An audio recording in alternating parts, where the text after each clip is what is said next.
오늘 정치마수다 배종호 세한대 교수, 황혜진 선임기자와 함께하겠습니다. 어서 오십시오. 안녕하십니까. 자, 황 기자께 먼저 네. 여쭤보겠습니다. 4차 추경안 내용 간단히 어떤 정리 좀 해주시죠, 일단. 네, 리포트에서 뭐 주요한 내용을 다 정리했는데 네. 성격을 보면은 1차 추경은 당시 소비가 너무 위축되니까 전 국민에게 골고루 나눠줘서 소비 진작을 통한 경기 부양에 초점을 맞춘 거고요. 이번 4차 추경 재난지원금은 맞춤형 재난지원금이라고 지금 대통령이 말씀을 하셨는데 특별히 그 사회적 거리두기 2.5단계로 넘어가니까 뭐 PC방부터 뭐 식당까지 네. 소상공인들 피해가 너무 심각하잖아요.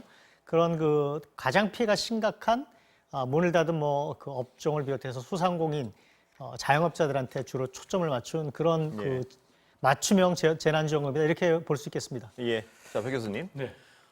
야당 비대위원장이 먼저 제안한 거니까 이 뭐 처리는 일사천리로 되겠죠, 이건? 뭐 제가 볼 땐 큰 문제 없을 예. 것 같습니다. 핵심은 이제 속도하고 예. 그리고 선별 지급 이 두 예. 가지가 가장 중요한데 여야 모두 속도에는 찬성을 하고 있으니까 추석 전에 예. 그러니까 이제 오늘 국무회의 의결하면은 내일 국회에 넘기니까요.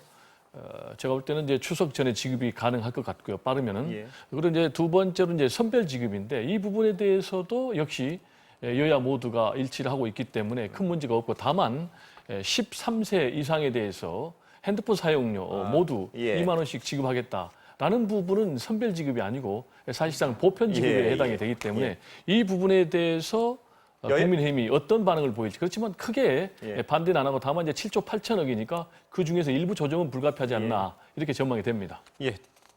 오늘 국회 소식 좀 알아보겠습니다. 오늘 낮에 이낙연 민주당 대표와 김종인 국민의힘 비상대책위원장이 국회의장 초청으로 만나 현안을 논의했습니다. 먼저 오전 회동 모습 잠깐 보겠습니다. 어제 대통령을 배웠었는데요. 대통령께서도 협치를 많이 강조해 주셨습니다. 그래서 대통령께서 여야 대표들을 한번 불러주셨으면 고맙겠다는 말씀을 드렸고요. 혹시 위원장님이 원하신다면 두 분 만나서도 괜찮다고 생각을 합니다. 그런 식으로 해서 자주 대화하고 어려운 문제도 대화로 풀어가고 하는 그런 새로운 정치를 보여드리는 것이 이 국난의 시기에 국민들께 대한 최소한의 도리다 하는 점 거듭 말씀드리겠습니다. 지난 4월 15일 21대 총선이 끝나고 5년을 구성하는 과정 속에서 종전에 지켜오던 관행이 지켜지지 않았기 때문에 거기에서 원의 여다와 야가 사이에 상당한 그런 균열이 생겨났고 그것이 아직도 봉합되지 않는 이런 상황에 있다고 생각합니다. 저는 그래서 협치를 강조를 하려면은 첫째로 힘을 가지신 분들이 협치를 할 수 있는 여건을 사전에 좀 만들어 주셔야 되지 않느냐 하는 이런 생각을 하고 있습니다. 자, 오늘 국회의장 취임 100일 만에 네, 100일입니다. 여야 처음으로 만난 거죠? 여야는? 공식으로 처음 예. 만났죠. 인사 상대내 빼고. 무슨 얘기 오갔는지 좀 나왔습니까? 지금 이낙연 대표 발언에도 나왔지만은 이낙연 대표가 일단 청와대에서 대통령하고 만날 때 대통령이 뭐 저는 빠져도 좋으니까 여당 예. 대표는 김종인 비대위원장하고 1대1로 한번 단독으로 좀 만나시는 게 어떠냐 이런 얘기를 했는데 오늘 그 얘기를 공식적으로 좀 건의를 했죠. 예. 대통령하고 한번 단독으로 만나서 현안을 좀 논의해보자라는 카메라 안 것하고 비칠 때 무슨 얘기가 오갔는지 아직 들어온 거 없죠? 지금 알려진 거는요. 네. 그거 말고도 이제 이낙연 대표가 뭐 여러 차례 한 얘기들입니다. 일단 알려진 건 민주당과 국민의힘이 공통된 그런 그 의제와 정책이 많은데 그 협치해서 법안을 만들고 예. 성안을 시키자라는 얘기하고 뭐 그런 얘기를 쭉 했어요. 예. 그런데 그다음에 추경 얘기도 하고 그런데 지금 김종인 비대위원장 얘기한 것처럼 국회 법사위원장 얘기 또 하죠. 예. 주호영 원내대표도 얘기하지만 지금 그 국회 구성 자체가 비정상적이다. 그거는 힘을 가진 여당이 밀어붙여서 그런 거니까 그거부터 좀 시정을 해달라. 여건을 만들어달라는 게 그 얘기인데 아마 저 얘기는 김종인 비대위원장이 사실 주호영하고 김태년 원내대표가 사실상 합의한 거를 뒤집어 엎었잖아요. 그래서 예. 이 사태 국회 원구성, 그러니까 민주당이 일방적으로 다 예.参议위원장을 차지한 이 원구성에 나름 책임이 있기 때문에 예. 그 문제를 말씀드렸는데. 본인으로서는 예. 언급을 안 할 수가 없는 상황이죠. 예. 그래서 깊은 얘기가 좀 뭘 오갔는지, 뭔가 좀 합의한 게 있었는지 아니면 오늘은 뭐 분위기 조성 예. 정도였는지는 끝나고 좀 취재를 더 해봐야지 나올 것 알겠습니다. 같습니다. 지금 역시 그 무슨 얘기가 오갔는지는 알려지지 않았을 테니 들으신 거 없죠 혹시? 예. 모두 발언만 봐서는 예. 오늘 상당히 신경전이 팽팽하게 전개됐을 예. 것 같아요. 왜냐하면은 뒤끝이 있는 걸 보여줬거든요. 예. 김종인 비대위원장 원구성 협상 문제를 또 얘기했어요. 예. 지난번에도 얘기하고 그러면서 저게 안 될 일 같은데요. 네, 협치 여건을 예. 만들어달라고 했거든요. 지난번에 이미 이낙연 대표가 그 문제는 이미 여러 가지 좀 계속해서 분란을 그러니까 만드니까 여당에서 더 이상 수용할 얘기하지 수 말자 없는 얘기겠죠? 라고 일단락을 지었는데도 예. 말씀하신 대로 또 얘기했단 말이에요. 예. 그러면은 상당히 앞으로 삿바싸움 하겠다는 얘기고 예. 오늘 여러 가지 얘기가 나왔을 텐데 이낙연 대표 입장에서는 협치 얘기를 강조했을 것 같아요. 예. 그러면서 구체적으로는 코로나19 극복을 위한 국회 특위라든지 민생 법안 등을 얘기했고 또 협치의 결과물을 얘기했을 것이고 또 여야 정례 회동 등을 얘기했을 것 같아요. 예. 그런데 여기에 대해서 협치의 여건을 강조했기 때문에 제가 볼 때는 김종인 비대위원장은 여기 들어가기 전에도 얘기를 했지만은 추미애 법무부 장관에 대해서 강력하게 아마 입장을 개진했지 않을까 이렇게 생각이 됩니다. 배 교수님은 추미애 법무부 장관 경질 얘기가 있었을 거라 그러시고 또 어떻습니까? 황 기자 보시기에는 그 공수처장 추천 문제 이것도 굉장히 중요한 여야의 문제 아니겠습니까? 이 문제도 대화가 오갔을 가능성이 있는 것 대표들 같은데요. 사이에 예. 당 대표들 사이에 그런 대화가 오갔을지는 잘 확언하기가 좀 어렵지만 일단 원내대표들 문제죠. 그거는 예. 그 주로 좀 원내대표들 일인데 물론 당 대표는 모든 일에 다 관여하지만 그런데 일단 그 공수처장 추천위원들을 추천해야죠. 근데 예. 그 야당이 지금 2명을 추천해야 되가 안 하고 있죠. 그래서 지금 뭐 거의 법을 집행할 수가 없는 상황이 예. 됐는데 지금 서로 밀당을 하고 있잖아요. 그 공수처장 말고 또 있죠. 그 특별감찰관. 특별감찰관을 예. 그러면 먼저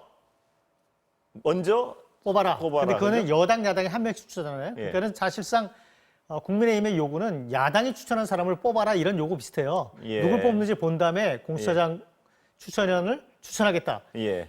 그러니까 지금 김태년 원내대표는 오늘 동시에 하자. 동시에 하자. 주호영 대표는 못 믿겠다. 예. 먼저 해라. 이런 얘기잖아요. 그 주호영 대표 논리는 공수처장은 자기들이 후보 추천하고 나면 자기들 손을 떠나버리지만 그렇죠. 떠난다는 거죠. 예, 그렇죠. 그런데 사실 그건 알죠. 후보 추천에도 비토권이 있으니까 예. 공수처장 후보 추천에 7명 중에 6명이 합의를 해야 되니까 야당이 2명이잖아요. 예. 그 둘 중에 2명이 다 거부하면 못하게 돼 있어요. 그러니까 예. 지금 밀고 당기는 건데 저거를 어떻게 봐야 될지 모르겠지만 저 상태가 계속되면 다시 여당이 공수처법을 바꿔서 야당이 추천 안 하면 추천권 박탈하는 쪽으로 법을 바꾸겠다고 이제 압박하고 있는 거죠? 압박을 하고 예. 있는데 또 이낙연 대표는 협치하겠다고 그러니까 참 애매한 상황이죠. 예. 저걸 풀기가 굉장히 어려운 상황인데 그 밀고 당기는 게 어디까지 갈지 좀 봐야 될 것 같습니다. 예. 애매한 상황인데요. 이거 뭐 밀어붙이기도 그렇고. 이거는 뭐 애매한 상황은 예. 아니고요. 예. 지금 국민의힘이 예. 감겼어요. 그게 무슨 얘기냐면은 교섭단체 대표 연설에서 감찰관, 특별감찰관을 빨리 해라. 예. 그러면서 또 북한 인권재단 이사를 빨리 해라.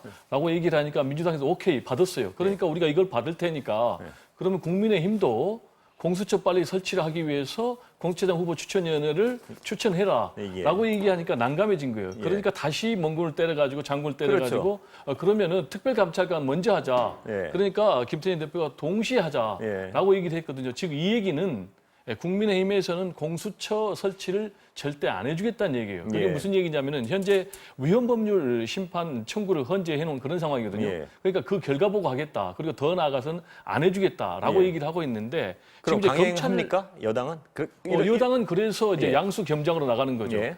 한쪽에서는 이제 협상, 예. 한쪽에서 안 하면 이제 우리를 법을 개정해서 가겠다라고 얘기를 하고 있는데 이것과 관련해서는 지금 시대적인 명령 아니겠습니까? 예. 그러니까 이미 법이 통과가 됐는데 지금 여당에서도 마냥 두 손 놓고 있을 수는 없고 결국에는 이제 명분이 쌓이면은 강행할 가능성도 있다. 강행할 가능성도 가능성도 되지 있다. 예. 그렇지만은 지금 코로나19 국난을 예. 극복하기 위해서 협치가 필요하니까 예. 주고받기를 해서라도 제가 볼 때는 모양새 좋게 통과시켜야 된다. 그게 정치다. 예. 그리고 그게 김종인 위원장이 강조하는 새로운 야당의 모습이 아닌가 이런 예. 생각이 좀 듭니다. 문제는 말입니다. 문제는 그런데 특별감찰관이 뭐길래 이걸 공수처장하고 이렇게 교환을 하려고 그러는 특별감찰관이 뭔가요? 특별감찰관은 특별감찰관 법에 의해서요. 예. 3명을 변호사 자격을 가진 실무를 1년 이상 한 그 변호사 자격을 가진 사람 예. 법조인 가운데서 이제 국회에서 3명을 추천해요. 그러면 예. 이제 대통령이 하나 임명하는데 보통 3명까지 안 하고 여당이 1명, 야당이 1명 이렇게 추천하죠. 뭘 하는 분인가요, 그래서 이분은? 예. 대통령과 배우자, 대통령의 아. 사촌 이내 친인척, 예. 그리고 대통령 비서실 내 수석 비서관급 이상의 고위직 대통령 비서. 그러니까 대통령의 혈연, 피로 맺은 그 친척하고 예. 정치적으로 가장 가까운 측근들을 감시, 감찰, 수사해서 무슨 일이 있으면 고발할 수 있어요, 검찰에. 예. 박근혜 정권 때 고발한 적이 있죠. 박근혜 대통령 동생의 비위를 예. 그 당시 특별감찰관이 예. 감찰을 해서 검찰에 고발한 적이 있죠. 그런 위치를 하는 거니까 청와대 대통령과 친인척, 대통령의 핵심 측근들을 감시하는 그런 기구인데 임명을 안 했단 말이에요. 여당의 논리는 뭐냐면 공수처법이 통과되면 어차피 공수처에서 할 공수처에서 일에 다 할 수 있으니까 예. 이거는 사실 이제 유명무실해지고 특별감찰관은 필요가 없다 그래서 이거 없애겠다는 얘기를 한 적이 있죠. 예. 그렇다면 야당의 주장은 이 특별감찰관을 원하는 사람을 안 해주면 공수처는 절대 못한다. 이 논리인가요 지금? 그건 이제 형식상의 논리고 예. 아까 제가 말씀드린 대로 공수처가 하고 싶지 않다는 국민의힘 말씀이신가요? 입장에서는 안 하겠다는 얘기죠. 공수처를. 예. 그러기 위해서 지금 여러 가지 이 핑계 저 핑계 내는데 지금 아까 말씀드린 대로 민주당에서 이걸 이제 제대로 고리를 걸어가지고 동시하자. 그러니까 다시 이제 말을 바꿔가지고 또 반대하는 그런 상황인데 국민들 입장에서는 검찰 개혁 꼭 해야 되는 그런 것이 아닌가 좀 생각이 됩니다. 오늘 뉴스가 짧아서 여기서 짧게 마치겠습니다. 두 분 모시고. 예. 네. 오늘 말씀 감사합니다. 네, 감사합니다. 감사합니다.